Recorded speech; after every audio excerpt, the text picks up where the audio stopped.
Hello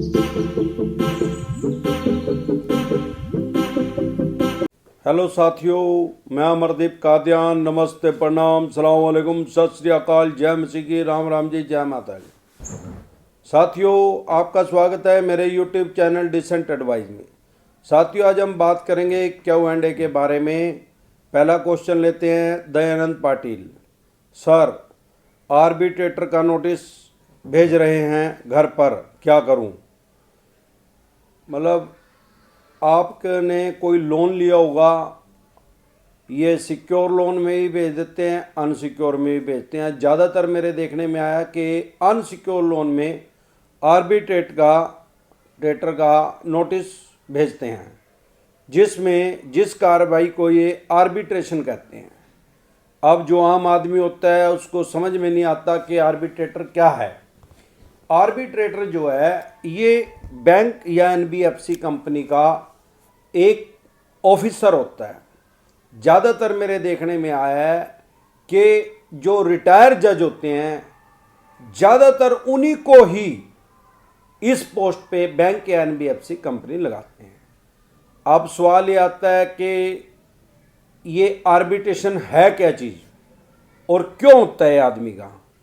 जब आपने कोई भी लोन लिया है किसी भी तरह का, तो आप बैंक या एनबीएफसी कंपनी के साथ एक एग्रीमेंट करते हैं। उस एग्रीमेंट के अंदर 99% चांस है कि ये आर्बिट्रेशन का क्लोज होता है। आर्बिट्रेटर मीन्स मध्यस्थ। जैसे कोई मोहल्ले पड़ोस में लड़ाई झगड़ा हो जाता है, छोटा कॉमन आम लड़ाई झगड़ा गाली गलौज किसी का, तो फिर क्या होता है, पंचायत होती है। 5-4 आदमी जो मोहल्ले पड़ोस के मौजूद होते हैं वो उन दोनों पार्टियों को समझाते हैं और उनका कॉम्प्रोमाइज करवा देते हैं। ऐसे ही ये इसको अगर सामान्य बोलचाल की भाषा में कहें तो ये बैंक और एनबीएफसी कंपनियों की तरफ से सरपंच की भूमिका निभाते हैं, प्रेसिडेंट की भूमिका निभाते हैं। तो इनका काम है समझौता करवाना।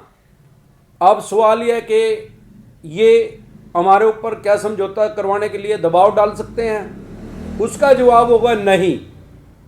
लेकिन क्या इनके पास जाना जरूरी है? भाई साहब, जब आपने लोन लिया था तो आपने बहुत से कागजों पे साइन किए थे।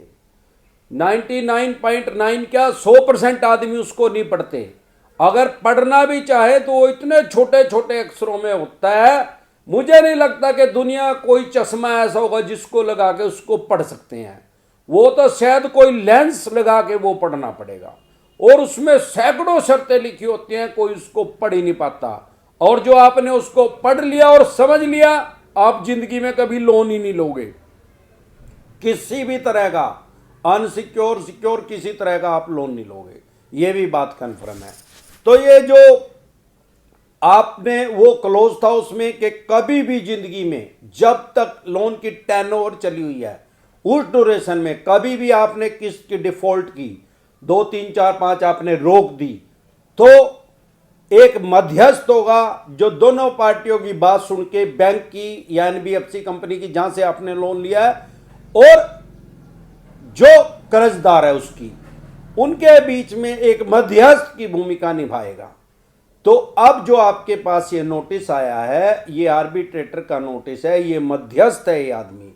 तो ये क्या करेगा, बैंक की तो इसने पक्ष सुन ही लिया है, अब ये आपकी बात सुनेगा। आप अपनी बात बताओगे, भाई मेरी जेन्युइन प्रॉब्लम है, कोरोना की वजह से मेरा बिजनेस व्यापार काम धंधा खराब हो गया है, खत्म हो गया है, लगभग खत्म के बराबर है, 20, 30, 50% चला हुआ है, या आपकी जॉब चली गई है तो आप वो बताएंगे, या और कोई दिक्कत परेशानी है जेन्युइन, आप वो बताएंगे, ये आपकी बात को सुनेंगे। पर मेरे देखने में ये आया है कि ये ज़्यादातर बैंक या एनबीएफसी कंपनी के हक में ही जाते हैं। मतलब है तो ये मध्यस्थ, लेकिन ज़्यादा इनका जो फैसला होता है वो बैंक या एनबीएफसी कंपनी के पक्ष में होता है। 99% मैं कह सकता हूं कि इनका फैसला मैंने उन्हीं के हक में अब जाते देखा है। क्या कारण है भाई, उनको सैलरी कौन देता है? जिस बैंक ने लगा रखा है वो बैंक, या जिस एनबीएफसी कंपनी ने लगा रखा है वो एनबीएफसी कंपनी। कोई जो कर्जदार है जिसने लोन लिया और जिससे डिफॉल्ट हो गई है किस्त, चाहे नहीं भी डिफॉल्ट हुई तब भी वो आर्बिट्रेटर को सैलरी थोड़ी देता है, और डिफॉल्ट होगी तो भी नहीं देता वो उनको पैसे किसी चीज के। तो स्वाभाविक बात है कि वो उनकी तरफ से ही उनका पक्ष ही ज्यादा लेंगे। अब इनके पास क्या पावर है? सबसे पहले तो जब आपके पास आर्बिट्रेटर का नोटिस आए आर्बिट्रेशन के लिए, तो आप उस मध्यस्थ के पास जाइए, कोई दिक्कत परेशानी नहीं है। ऐसा नहीं है कि वो आपको जेल भेज देंगे, वो आपकी बात सुनेंगे, उस पर अमल करें या ना करें वो बाद की बात है, लेकिन वो आपकी बात सुनेंगे जरूर एटलीस्ट। फिर वो आपको कहेंगे भाई आपने इतने पैसे नहीं दिए, आपका एग्रीमेंट दिखाएंगे, आपने ये लिखा हुआ था जी आपके खिलाफ सिविल का मुकदमा हो जाएगा, अगर आपका चेक होगा तो भाई 138 का मुकदमा कर देगा बैंक, ये क्रिमिनल ऑफेंस भी है, आपको इसमें जेल भी हो सकती है 2 साल की। इस तरह की बातें वो आपको बताएंगे। अब अगर आपने फिर भी पैसे नहीं दिए, तो आप अगर प्राइवेट जॉब करते हैं तो आर्बिट्रेटर के पास इतनी पावर है कि वो आदमी आपकी कंपनी को लेटर लिख सकता है, मेल कर सकता है, और आपकी 50% सैलरी तक रुकवा सकता है। वो आपकी कंपनी को आदेश दे सकता है कि इस आदमी की 50% सैलरी काट के इस बैंक या एनबीएफसी कंपनी को दी जाए, और आपकी कंपनी देगी, उसको देना पड़ेगा। अब सवाल यह आता है, बहुत से आदमी ये भी कमेंट करते हैं कि मैंने तो वो कंपनी छोड़ दी जी जहां मैं पहले काम करता था, क्योंकि मेरी कोविड में जॉब चली गई, मैंने दूसरी जॉब ढूंढ ली है, अब मैं उस कंपनी में काम ही नहीं कर रहा था। तो आर्बिट्रेटर को कैसे पता लगेगा कि अब आप दूसरी कंपनी में हो? अरे भाई साहब, इन बैंक और एनबीएफसी कंपनी को सब पता लग जाता है। आजकल जो है जासूस जो है आधार कार्ड है और पैन कार्ड है। कहीं भी आप जॉब करेंगे वो आपसे सबसे पहले आधार कार्ड और पैन कार्ड मांगेंगे। जैसे ही आधार कार्ड पैन कार्ड मांगेंगे, इनको सही पता लग जाएगा कि आप कौन सी कंपनी में जॉब कर रहे हैं। नहीं तो इनके जासूस होते हैं सीआईडी, लोकल स्तर पर वो इनको बता देते हैं कि आदमी अब यहां पे जॉब कर रहा है, तो ये आपकी उस कंपनी को आदेश दे देंगे जिस कंपनी में आप काम कर रहे हैं। अब सवाल ये आता है, अगर आप बिजनेस कर रहे हैं फिर ये किसको आदेश दे सकते हैं? मतलब जहां से आप सामान ले रहे हैं उसको क्या आदेश देंगे? जो आपसे सामान ले रहा है उसको क्या आदेश दे सकते हैं? इनको क्या पता आप किसको अपना सामान बेच रहे हो? तो उस सिचुएशन में ये आपका कुछ नहीं कर सकते। हाँ, ये आपको समझाएंगे, बताएंगे, सुझाएंगे, रिस्ट्रक्चर ले लो, इस टाइप की बातें करेंगे। तो आर्बिट्रेशन से डरिए नहीं, घबराइए नहीं। ये जो 99% चवन्नी छाप रिकवरी एजेंट हैं जो आपको परेशान कर रहे हैं, इनसे 1% भी डरने और घबराने की जरूरत नहीं है।